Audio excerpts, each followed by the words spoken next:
সদস্য আতিকুর রহমান মুজাহিদ, কুড়িগ্রাম 2।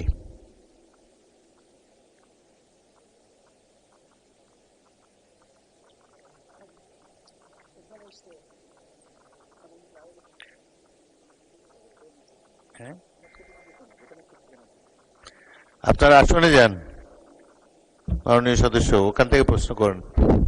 মাননীয় স্পিকার, আপনাকে ধন্যবাদ। আমি একটা রিপোর্ট জাস্ট বলে আমার কোশ্চেনটা করতে চাই। আজকে আমার দেশে একটা রিপোর্ট হয়েছে, বিপিসি এবং কাস্টমের তথ্য অনুযায়ী ব্যাপক ফারাক জ্বালানি। মাননীয় সদস্য, সম্পূরক প্রশ্ন মূল প্রশ্নের সাথে জি জ্বালানি সংকট সম্পর্কিত হতে হবে। জি জ্বালানি সংকট নিয়ে বলতেছি। এখানে জ্বালানি সংকট নিয়ে যেটা বলা হয়েছে, পত্রিকার নোটিশ পড়তে পারবেন না, আপনি মূল প্রশ্নটা করে ফেলেন। কোন এলাকায় জ্বালানি সংকট হয়েছে সেই সম্পর্কে মাননীয় মন্ত্রীর কাছ থেকে জেনে নিন, রিপোর্ট পড়ার দরকার নাই।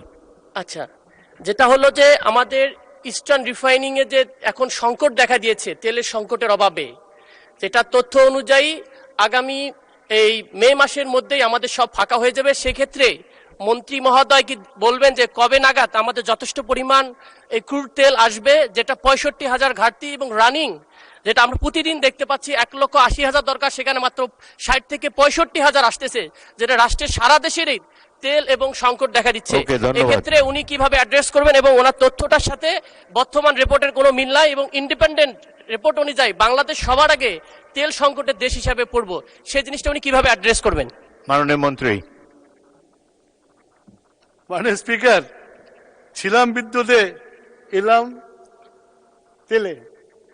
মাননীয় স্পিকার, আপনার আমাদের দেশে পত্রিকায় আপনি যদি মনে করেন এটি সম্পূরক প্রশ্ন নয়, আপনি উত্তর নাও দিতে পারেন। আমি সম্পূরক প্রশ্ন না, তারপর উত্তর দেবই। উনি ইয়াং ম্যান, আমি আশা করি উত্তরটা দেওয়া হচ্ছে, সেই জন্য আমি উত্তর দিচ্ছি। আমাদের রিফাইনারিতে তেল আছে এবং আমরা তেল ক্রুড কিনেছি, ক্রুড আসছে। ওনাকে মনে রাখতে হবে পৃথিবীতে একটা সমস্যা সৃষ্টি হয়েছে ইরান যুদ্ধকে কেন্দ্র করে।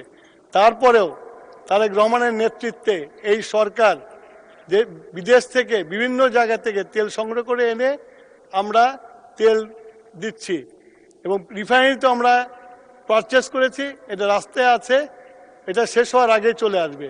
মাননীয় স্পিকার, আপনাকে ধন্যবাদ।